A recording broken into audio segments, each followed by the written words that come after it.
Hello student, मैं आपका शिक्षक मित्र आपका आपके यूट्यूब चैनल जिसका नाम 10th मैथ एंड साइंस है, मैं आपका हार्दिक स्वागत करता हूं। आज के वीडियो में हम मॉडल टेस्ट पेपर नंबर 4 के खंड ब के प्रश्न संख्या 10 से लगा करके 16 पर चर्चा करेंगे। तो आइए शुरू करते हैं बिना देरी किए आज का वीडियो हमारा। ये हमारा प्रश्न संख्या 10 है। प्लाज्मोडियम में बहुखंडन को समझाइए। प्लाज्मोडियम के बहुखंडन का चित्र बनाइए। देखिए, प्लाज्मोडियम जो होता है वो एक प्रोटोजोआ होता है, एक सूक्ष्म जीव होता है। प्लाज्मोडियम में जैसा कि यहाँ लिखा हुआ है, पहले उसको पढ़ देते हैं, आपको समझ में आ जाएगा। प्लाज्मोडियम में कोशिकाओं के चारों ओर एक रक्षीय आवरण बना होता है। इस आवरण के अंदर केंद्रक अनेक बार विभाजित हो जाता है और नए नए पुत्री केंद्रकों का निर्माण करता है। इन पुत्री केंद्रकों के चारों ओर भी थोड़ा थोड़ा जीव द्रव्य एकत्रित हो जाता है और नए प्लाज्मोडियम, जिनको हम पुत्री प्लाज्मोडियम कहते हैं, उनका निर्माण होता है। अनुकूल परिस्थितियों में आने पर यह जो रक्षीय आवरण होता है, जो बाह्य आवरण होता है, ये फट जाता है और पुत्री प्लाज्मोडियम स्वतंत्र होकर के नए जीव का निर्माण कर लेते हैं। जैसा कि यहाँ पर एक चित्र के द्वारा आपको समझाता हूँ। इस चित्र में देखिए आप, यहाँ पर जो साइड में जो छोटा चित्र बना हुआ है, ये एक प्लाज्मोडियम कोशिका है। प्लाज्मोडियम कोशिका के चारों तरफ जो है आवरण बना हुआ है और इसके अंदर जो है एक केंद्रक होता है। ये केंद्रक, ये कोशिका जब पोषण प्राप्त करती है, पोषण प्राप्त करके ये आकार में बड़ी हो जाएगी, साथ ही इसका जो केंद्रक है वो भी बड़ा हो जाएगा और इसका जो केंद्रक है, दूसरे चित्र में देखिए, इसी तरीके से ये अनेक टुकड़ों में टूट जाता है। इन केंद्रकों को हम पुत्री केंद्रक कहते हैं और इनके चारों तरफ थोड़ा थोड़ा सा जो जीव द्रव्य आ जाता है, जैसे कि ये गोला सा दिखाया गया, ये जीव द्रव्य हो गया, तो इसके चारों तरफ ये जीव द्रव्य आ गया। इसका मतलब ये एक पुत्री प्लाज्मोडियम कोशिका बन जाती है। अभी ये रक्षीय आवरण में बंद है। जब अनुकूल परिस्थितियां आएंगी, अर्थात जब इसे थोड़ी नमी की मात्रा मिलेगी, अनुकूल वातावरण मिलेगा, तो ये रक्षीय आवरण फट जाता है और रक्षीय आवरण फटते ही ये जो पुत्री प्लाज्मोडियम कोशिकाएं होती हैं, ये वातावरण में निर्मुक्त हो जाती हैं, फैल जाती हैं और आगे जाकर के नए प्लाज्मोडियम का निर्माण करती हैं। रक्षीय आवरण जो है, जब तक ये इसके अंदर रहती हैं तब तक इसकी सुरक्षा करता है। तो इस तरीके से ये जो प्लाज्मोडियम है, इसमें बहुखंडन द्वारा अलैंगिक जनन होता है। आइए चर्चा करते हैं अब अपने प्रश्न संख्या 11 पर। समतल दर्पण द्वारा बने प्रतिबिंब की क्या विशेषताएं होती हैं। देखिए, समतल दर्पण जो कि हम घरों में अक्सर यूज करते हैं, रोजाना यूज करते हैं, जिसके अंदर हम हमारी शक्ल देखते हैं, उसी को हम समतल दर्पण कहते हैं। देखिए, समतल दर्पण से जो बना प्रतिबिंब होता है वो सदैव सीधा होता है और आभासी होता है। सीधा होता है और आभासी होता है और वस्तु के आकार के बराबर होता है, अर्थात जितने बड़े आप हो उतना ही बड़ा जो दर्पण में आपका प्रतिबिंब बनता है। लेकिन केवल मात्र इसमें जो है लास्ट बिंदु है कि प्रतिबिंब पार्श्व परिवर्तित होता है। पार्श्व परिवर्तित का मतलब ये होता है कि दायां भाग बायां दिखता है और बायां भाग दायां दिखता है। जैसे आप बी लिख करके या कोई भी लेटर लिख करके जब उसको दर्पण में देखेंगे तो वो आपको उल्टा दिखाई देगा। तो समतल दर्पण से बने हुए प्रतिबिंब की यही विशेषता होती है कि प्रतिबिंब सदैव सीधा होता है और आभासी होता है, वस्तु के आकार का बराबर होता है और पार्श्व परावर्तित होता है। आइए चर्चा करते हैं अब प्रश्न संख्या 12 पर, जो कि एक संख्यात्मक प्रश्न है।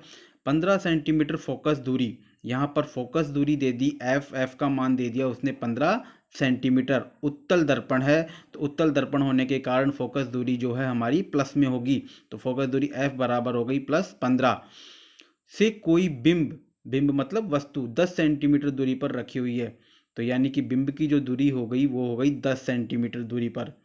प्रतिबिंब की स्थिति तथा प्रकृति ज्ञात कीजिए, अर्थात प्रतिबिंब की दूरी ज्ञात करनी है, v का मान हमें ज्ञात करना है। तो लेंथ सूत्र से हम करेंगे।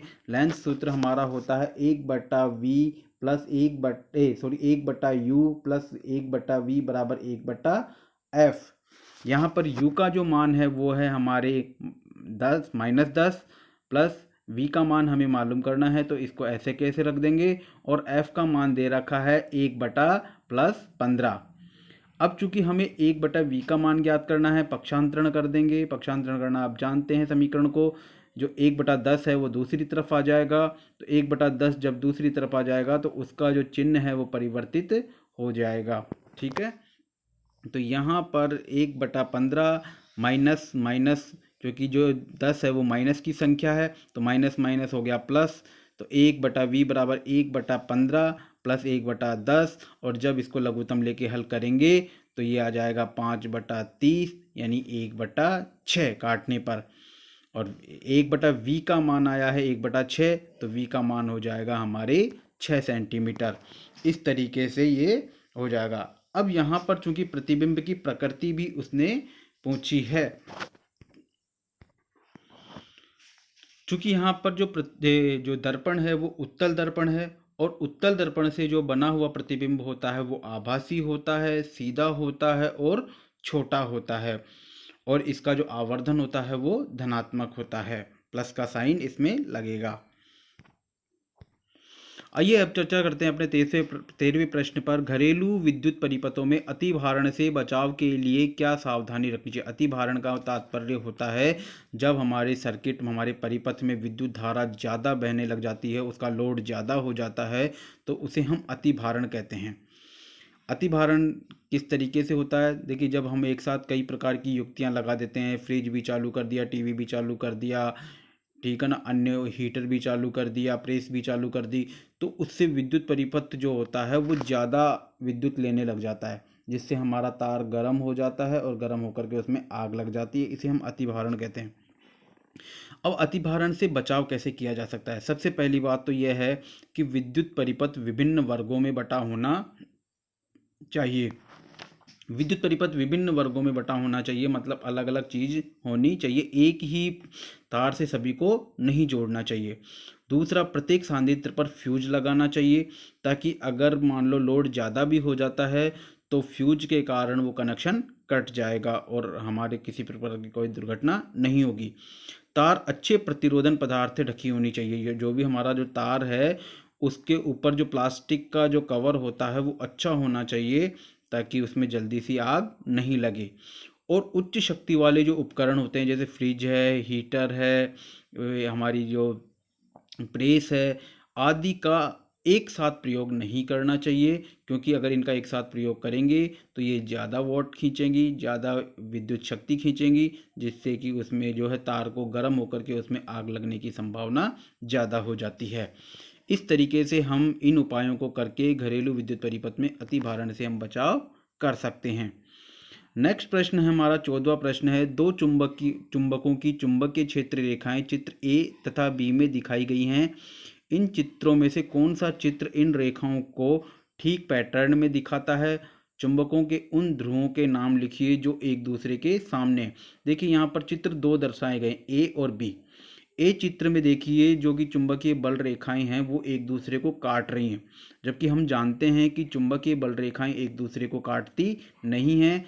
ये चुंबकीय बल रेखाएं उत्तरी ध्रुव से शुरू होती है, दक्षिणी ध्रुव पर खत्म होती हैं, लेकिन एक दूसरे को काटती नहीं है। अतः जो बी जो है हमारा वो बिल्कुल सही है पैटर्न।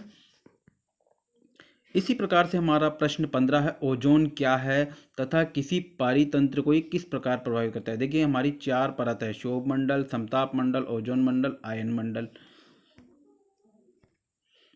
तो जो समताप मंडल के जो ऊपर परत होती है, जो कि ओजोन कणों से मिलकर के बनी होती है, ओजोन अणुओं से मिलकर के बनती है, उसे हम ओजोन कहते हैं। ओजोन का निर्माण जो होता है ऑक्सीजन के 3 परमाणुओं से मिलकर के होता है और इसका सूत्र होता है O3। ओजोन परत सूर्य से आने वाली पराबैंगनी किरणों से हमारी रक्षा करती है। पराबैंगनी किरणें हमारे लिए बहुत हानिकारक होती हैं। जीवों में कैंसर, त्वचा रोग, गर्भपात आदि कई इसके परिणाम होते हैं। अब यहाँ पर एक प्रश्न हमने खंड 6 से भी लिया है।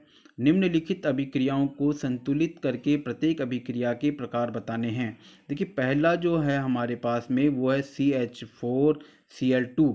यहाँ पर एक हाइड्रोजन हट रहा है और उसकी जगह CH4 में से एक हाइड्रोजन हट रहा है और एक Cl जुड़ रहा है, मतलब एक को हटा करके एक जुड़ रहा है। इस प्रकार से ये अभिक्रिया एक प्रतिस्थापन या विस्थापन अभिक्रिया है।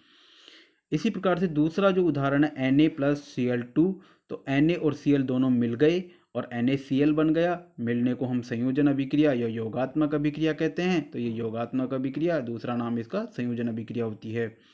तीसरा H2SO4 जो कि एक अम्ल है, NaOH जो कि एक क्षार है, इनसे जो है Na2SO4 लवण का निर्माण होता है और हाइड्रोजन बनता है।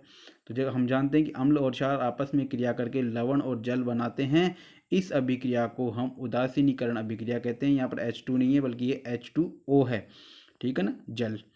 तो इस तरीके से ये जो है ये उदासीनीकरण अभिक्रिया है।